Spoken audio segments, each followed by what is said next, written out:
Hi hello friends, ಎಲ್ಲರಿಗೂ ನಮಸ್ಕಾರ. Food junction ಕಾರ್ಯಕ್ರಮಕ್ಕೆ ಸ್ವಾಗತ. ಹಪ್ಪಳ ಅಂದರೆ ಈ ರೀತಿಯಾಗಿ ಇರಬೇಕು. ಕೇವಲ ಒಂದೇ ಒಂದು ಸಾಮಗ್ರಿಯನ್ನು ಬಳಸಿಕೊಂಡು ದಿಢೀರ್ನೆ ಮಾಡುವಂಥ ಈ ಹಪ್ಪಳ ಎಣ್ಣೆಯಲ್ಲಿ ಹಾಕಿದ ತಕ್ಷಣ 4 ಪಟ್ಟು ಅರಳುತ್ತಾ ಇದೆ.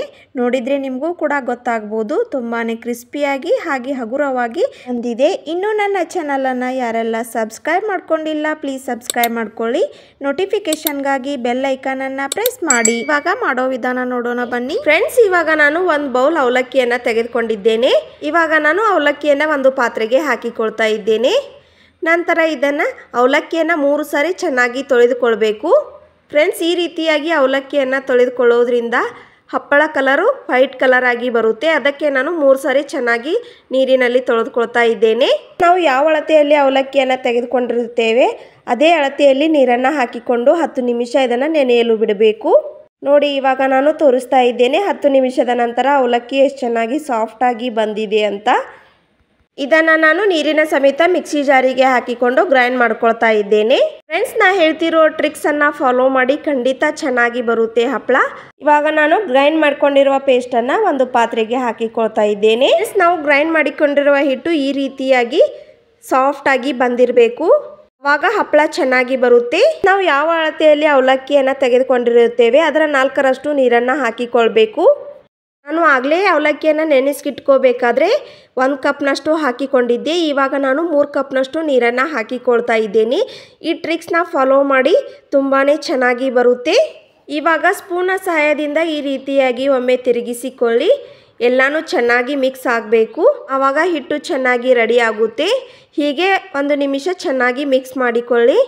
ಇವಾಗ ನೋಡಿ, ನಾನು ತೋರಿಸ್ತಾ ಇದ್ದೇನೆ ಎಷ್ಟು ಚೆನ್ನಾಗಿ ಬಂದಿದೆ. ನಾನು ಈಗ ರೆಡಿ ಮಾಡಿಕೊಂಡ ಹಿಟ್ಟನ್ನು ಗ್ಯಾಸನ್ನು ಆನ್ ಮಾಡಿಕೊಂಡು ಕುದಿಸ್ಕೊಳ್ತಾ ಇದ್ದೇನೆ. ಹೀಗೆ ಸ್ಪೂನ್ನ ಸಹಾಯದಿಂದ ಕಂಟಿನ್ಯೂಸ್ಲಿ ಇದನ್ನು ತಿರುಗಿಸ್ತಾನೆ ಇರಬೇಕು, ಇಲ್ಲ ಅಂದರೆ ತಳ ಹಿಡಿಯುತ್ತೆ. ಇವಾಗ ನಾನು ರುಚಿಗೆ ತಕ್ಕಷ್ಟು ಉಪ್ಪನ್ನು ಸೇರಿಸ್ಕೊಳ್ತಾ ಇದ್ದೇನೆ. 1 ಟೇಬಲ್ ಸ್ಪೂನಷ್ಟು ಉಪ್ಪನ್ನು ಹಾಕಿಕೊಳ್ತಾ ಇದ್ದೇನೆ. ಚಿಟಿಕೆ ಅಡುಗೆ ಸೋಡಾನ ಹಾಕಿಕೊಳ್ತಾ ಇದ್ದೇನೆ. ಫ್ರೆಂಡ್ಸ್, ಅಡುಗೆ ಸೋಡಾನ ಹಾಕಿಕೊಳ್ಳೋದ್ರಿಂದ ಹಪ್ಪಳ ತುಂಬಾ ಕ್ರಿಸ್ಪಿಯಾಗಿ ಬರುತ್ತೆ. ಹಪ್ಪಳನ ಮಾಡಲಿಕ್ಕೆ ಜೀರಿಗೆ ಆಗಲಿ ಅಜ್ವಾನ್ ಆಗಲಿ ಯೂಸ್ ಮಾಡ್ತಾ ಇಲ್ಲ, ಏಕೆಂದರೆ ಅದನ್ನು ಹಾಕಿಕೊಳ್ಳೋದ್ರಿಂದ ಹಪ್ಪಳ ಕಲರ್ ಸ್ವಲ್ಪ ಕಪ್ಪಗಾಗುತ್ತೆ. ಅದಕ್ಕೆ ನಾನು ಏನು ಯೂಸ್ ಮಾಡ್ತಾ ಇಲ್ಲ. ಫ್ರೆಂಡ್ಸ್, ಇದನ್ನು 7ರಿಂದ 8 ನಿಮಿಷ ಹೀಗೆ ಚೆನ್ನಾಗಿ ಕುದಿಸ್ಕೊಳ್ಬೇಕು. ಆವಾಗ ಹಿಟ್ಟು ಗಟ್ಟಿಯಾಗಿ ಬರುತ್ತೆ. ನೋಡಿ, ಇವಾಗ ಹೀಗೆ ನಾನು ತಿರುಗಿಸ್ಕೊಳ್ತಾ ಇದ್ದೇನೆ. ಹಿಟ್ಟು ಸ್ವಲ್ಪ ಗಟ್ಟಿ ಆಗ್ತಾ ಇದೆ. ಈ ಹಿಟ್ಟು ರೆಡಿ ಆಗಿದೆ ಇಲ್ಲ ಅಂತ ಚೆಕ್ ಮಾಡೋ ಟ್ರಿಕ್ಸನ್ನು ಹೇಳ್ತಾ ಇದ್ದೇನೆ. ಈ ರೀತಿಯಾಗಿ ಬೆರಳಿಲೆ ಒಂದು ಲೈನನ್ನು ಹಾಕಿಕೊಳ್ಳಿ. ಅದು ಹಿಟ್ಟು ಕುಡ್ಕೊಳ್ಬಾರ್ದು, ಆವಾಗ ರೆಡಿ ಆಗಿದೆ ಅಂತ ಅರ್ಥ. ಗ್ಯಾಸ್ ಆಫ್ ಮಾಡಿ 10 ನಿಮಿಷ ಆರಲು ಬಿಡಬೇಕು. ನಾನು ಬಿಸಿಲಿಗೆ ಒಂದು ಪ್ಲಾಸ್ಟಿಕ್ ಶೀಟನ್ನು ಹಾಕಿ ಅದಕ್ಕೆ ಸ್ವಲ್ಪ ಎಣ್ಣೆಯನ್ನು ಹಚ್ಚಿಕೊಂಡು ಈ ರೀತಿಯಾಗಿ ಹಪ್ಪಳನ ಹಾಕಿಕೊಳ್ತಾ ಇದ್ದೇನೆ. ನೋಡಿ ಎಷ್ಟು ಚೆನ್ನಾಗಿ ರೌಂಡ್ ಶೇಪ್ನಲ್ಲಿ ಬರ್ತಾ ಇದೆ ಅಂತ. ಪ್ಲಾಸ್ಟಿಕ್ ಶೀಟ್ಗೆ ಸ್ವಲ್ಪ ಎಣ್ಣೆಯನ್ನು ಹಚ್ಚಿ ಹಪ್ಪಳನ ಹಾಕಿಕೊಳ್ಳೋದ್ರಿಂದ ಹಪ್ಪಳ ಬೇಗ ಏಳುತ್ತೆ. ಪ್ಲಾಸ್ಟಿಕ್ಕಿಗೆ ಸ್ವಲ್ಪನೂ ಹತ್ಕೊಳ್ಳೋದಿಲ್ಲ. ನೋಡಿ, ಎಲ್ಲಾನು ರೀತಿಯಾಗಿ ಹಾಕಿಕೊಂಡಿದ್ದೇನೆ. ಇದು 5ರಿಂದ 6 ಗಂಟೆ ಬಿಸಿಲಲ್ಲಿ ಚೆನ್ನಾಗಿ ಒಣಗಬೇಕು. ನೋಡಿ, ಇವಾಗ ನಾನು ತೋರಿಸ್ತಾ ಇದ್ದೇನೆ ಬಿಸಿಲಲ್ಲಿ ಎಷ್ಟು ಚೆನ್ನಾಗಿ ಒಣಗಿದೆ ಹಪ್ಪಳ. ಸ್ವಲ್ಪನೂ ಪ್ಲಾಸ್ಟಿಕ್ಕಿಗೆ ಹತ್ಕೊಂಡಿಲ್ಲ, ಅಷ್ಟು ಚೆನ್ನಾಗಿ ಬರ್ತಾ ಇವೆ. ಈ ಹಪ್ಪಳನ 2ನೇ ದಿನ ಬಿಸಿಲಲ್ಲಿ ಚೆನ್ನಾಗಿ ಒಣಗಿಸ್ಕೋಬೇಕು. 1 ವರ್ಷದವರೆಗೆ ಇದನ್ನು ಸ್ಟೋರ್ ಮಾಡಿ ಇಟ್ಕೊಳ್ಬಹುದು. ನೋಡಿ, ಇವಾಗ ನಾನು ತೋರಿಸ್ತಾ ಇದ್ದೇನೆ ಎಷ್ಟು ಚೆನ್ನಾಗಿ ಟ್ರಾನ್ಸ್ಪರೆಂಟ್ ಆಗಿ ಬಂದಿದೆ ಅಂತ. ಯಾರಿಗೆಲ್ಲ ಹಪ್ಪಳ ಮಾಡೋದು ಕಷ್ಟ ಅನ್ನೋರು ಈ ಟಿಪ್ಸ್ನ ಫಾಲೋ ಮಾಡಿ, ಖಂಡಿತ ಈಸಿಯಾಗಿ ಬರುತ್ತೆ. ನಾನು ಒಂದು ಹಪ್ಪಳನ ಎಣ್ಣೆಯಲ್ಲಿ ಕರಿದು ತೋರಿಸ್ತಾ ಇದ್ದೇನೆ. ನೋಡಿ ಫ್ರೆಂಡ್ಸ್, ಹಪ್ಪಳನ ಹಾಕಿದ ತಕ್ಷಣ 4 ಪಟ್ಟು ಅರಳ್ತಾ ಇದೆ. ಎಷ್ಟು ಚೆನ್ನಾಗಿ ಬರ್ತಾ ಇದೆ ಅಂತ. ಫ್ರೆಂಡ್ಸ್, ಈ ಹಪ್ಪಳನ ಬಿಸಿಲಲ್ಲಿ ಚೆನ್ನಾಗಿ ಒಣಗಿಸಿಟ್ಕೊಂಡ್ರೆ 1 ವರ್ಷದವರೆಗೆ ಇದನ್ನು ಸ್ಟೋರ್ ಮಾಡಿ ಇಟ್ಕೊಂಡು ತಿನ್ಬೋದು. ಅಷ್ಟೊಂದು ಚೆನ್ನಾಗಿ ಬರುತ್ತೆ. ನೋಡಿದ್ರಲ್ಲ ಫ್ರೆಂಡ್ಸ್, 3 ಸಾಮಗ್ರಿಗಳನ್ನು ಬಳಸಿಕೊಂಡು ಎಷ್ಟು ಈಸಿಯಾಗಿ ಅವಲಕ್ಕಿ ಹಪ್ಪಳನ ಮಾಡ್ಕೊಳ್ಬೋದು ಅಂತ.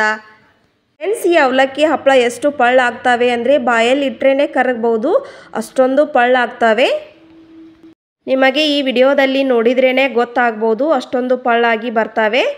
ನೋಡಿ, ಇವಾಗ ನಾನು ಕರಿದ ಹಪ್ಪಳವನ್ನು ತೋರಿಸ್ತಾ ಇದ್ದೇನೆ. ಕಲರು ಕೂಡ ಎಷ್ಟು ಚೆನ್ನಾಗಿ ಬಂದಿದೆ.